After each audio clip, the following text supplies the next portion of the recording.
little tutorial. We're going to create this background in the first video. We're going to be using Adobe Illustrator. So first things first, open Adobe Illustrator and we need to create a new document. This picture will open up, we get new document, type in the title for it, and what we want to do is we want the width to be 600 and the height to be 320 pixels. Now make sure that the units on this side here is saying pixels. Also when you open it, it'll probably be like this with the advanced tab unclicked. Click on that and then select RGB for the color. It'll probably be at default SEMYK, and make sure your screen is 72. Make sure also that this box here is not ticked. Okay, so then we'll start.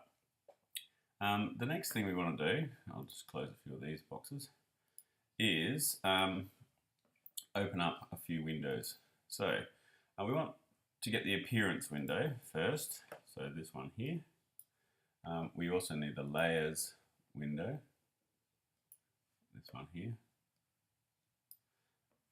and we want to show grid, so click that, and we want to snap to grid, and make sure as they get clicked they get ticked. Make sure snap to point is not on, otherwise that will cause a few issues. The next thing we want to do is go to our guides menu, which is in, as I click Illustrator at the top, click Preferences, Guides and Units. We want to make that 5 right there, okay? Make sure nothing else is ticked apart from what I've got. You can have grids in black or whatever. Doesn't really matter, but yeah, make sure nothing else is ticked. Style is lines, and just double check while you're here that general in the units column is pixels and stroke and type are points. Okay, so we're ready to begin our drawing of our first shape. If you click up top on the left hand side, you'll see the selection tools. There's 2 of them. The first one is the selection tool. You can go to that by pressing V, and the direct selection tool is A. So first off, we're going to make a rectangle, which is M if you want to click your keyboard.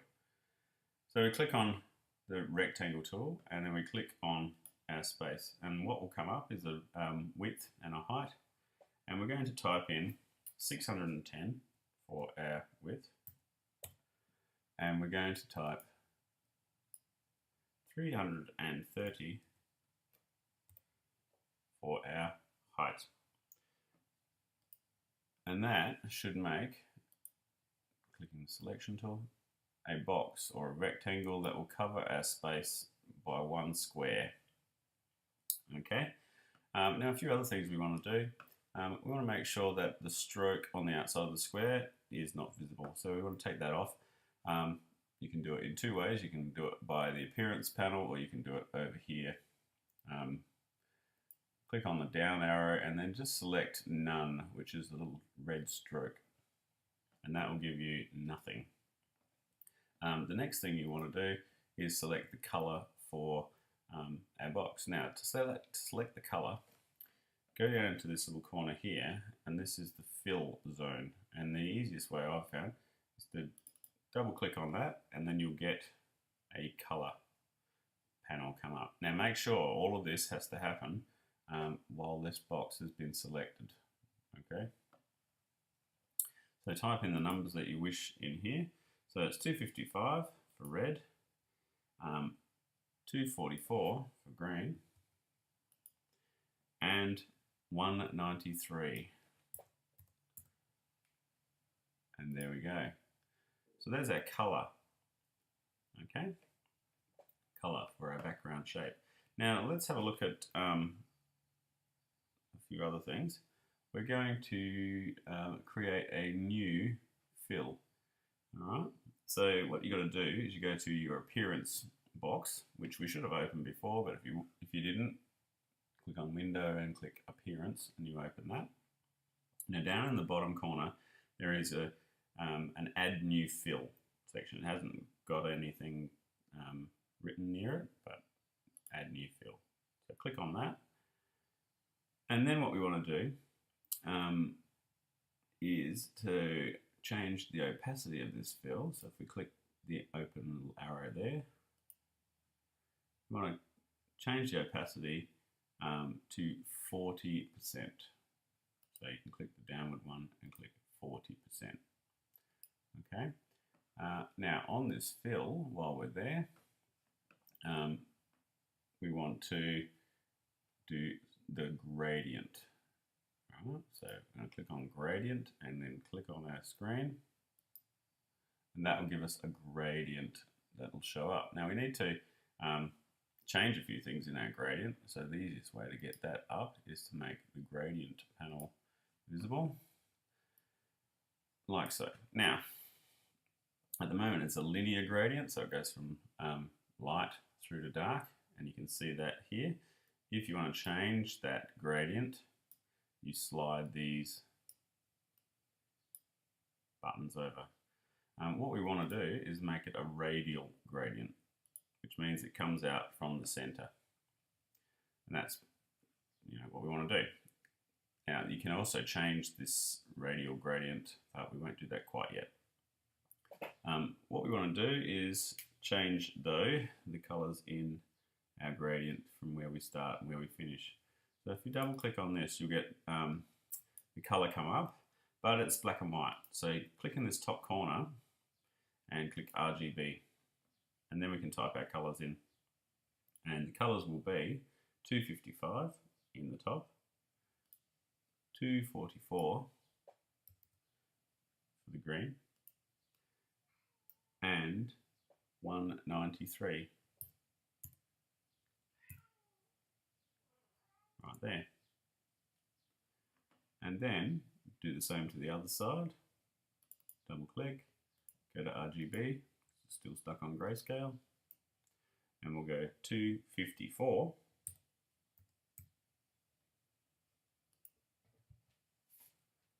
186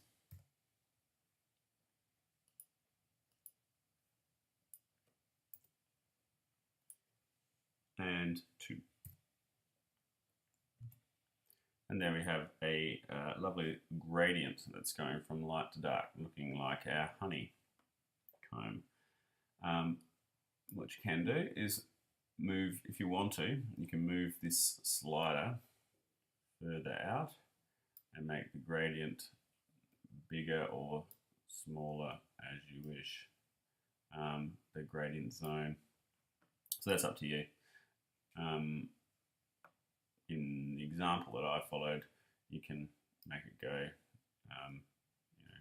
about to the end of the page, if not a little bit more beyond if you wish. And then you can slide these zones further apart if you wish. Okay, so the next step is, because I've spent a lot of time doing this, I want to lock the layer. So if I click on my layers panel and I click the path which is under the layer, so you just open that up, I want to call that background BG, and then I want to lock it, just so I can't accidentally shift it or change it. It's a smart thing to do. Okay, we're going to create the honeycomb effect now. So our honeycomb effect is going to be going to require us to change a few extra things. So go into your preferences again, into guides and grid, and click on 1. And that will change our guides there. And we want to create another rectangle tool. So click on the rectangle tool, click here, and we want to make it 11 pixels by 13 pixels. And there it is there. Now I've still got the gradient thing switched on, so I can click and just select white for the time being. It'll be the easiest. So to change the color of it, I'll just click the downward arrow and click white. Or I could have just made sure that it was actually correct down here.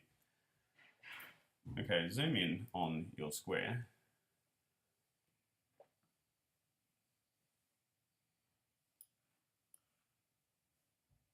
So that it's up in the top corner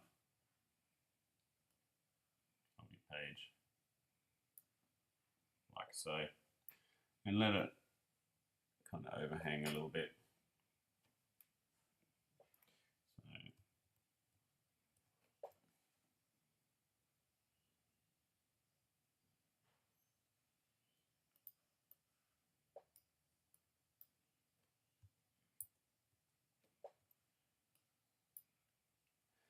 Now what we want to do is move this shape so that it's just sitting 1 pixel off the end.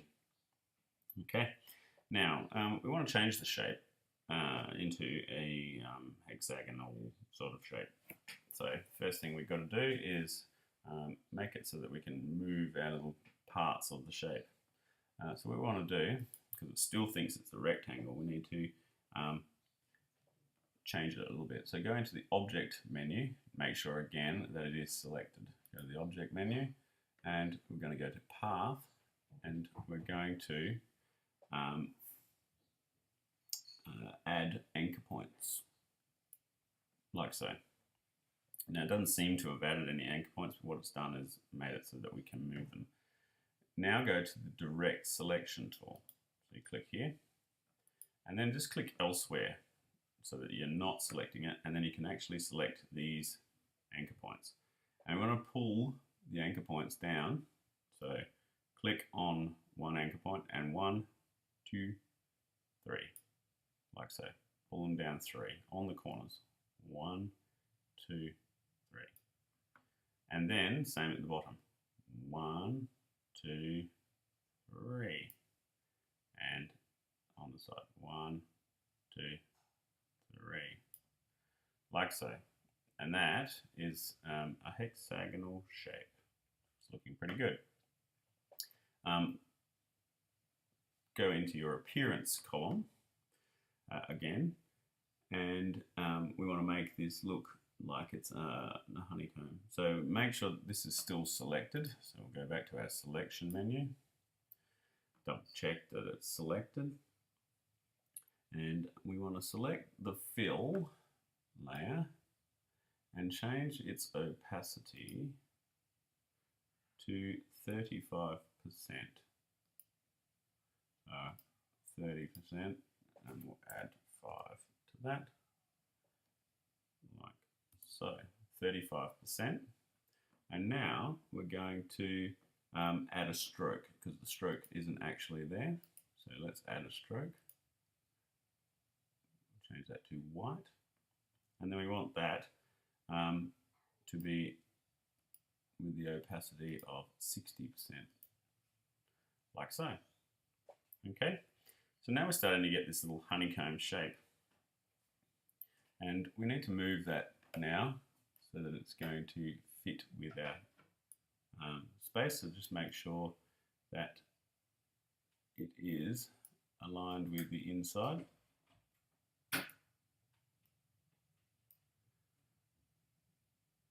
So these little points are just on the inside of our space. Okay, the next step, we've got to select our hexagonal shape, and then we're going to multiply this shape. And you do this by going to Effect, and we're going to choose the effect of Distort and Transform.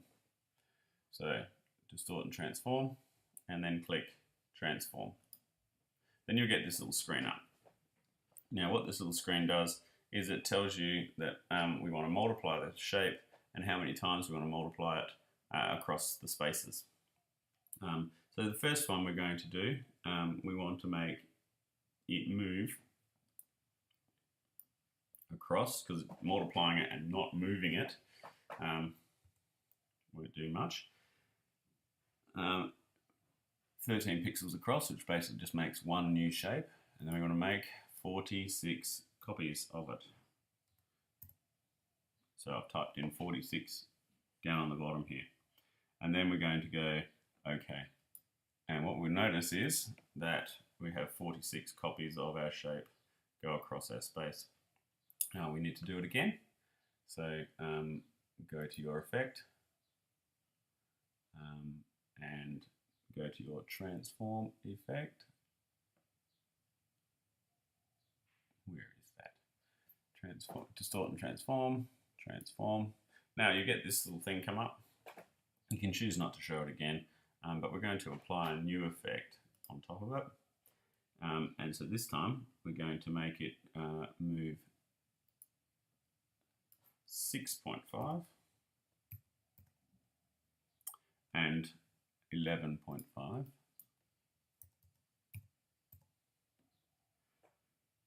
And we're only going to make one copy of it, and we'll click OK. So that's a bit of a diagonal one, and then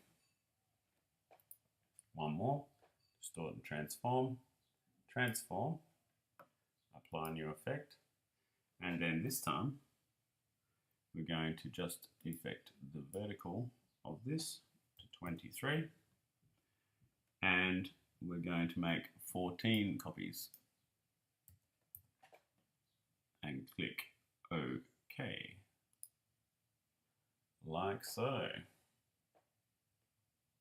So if I zoom out,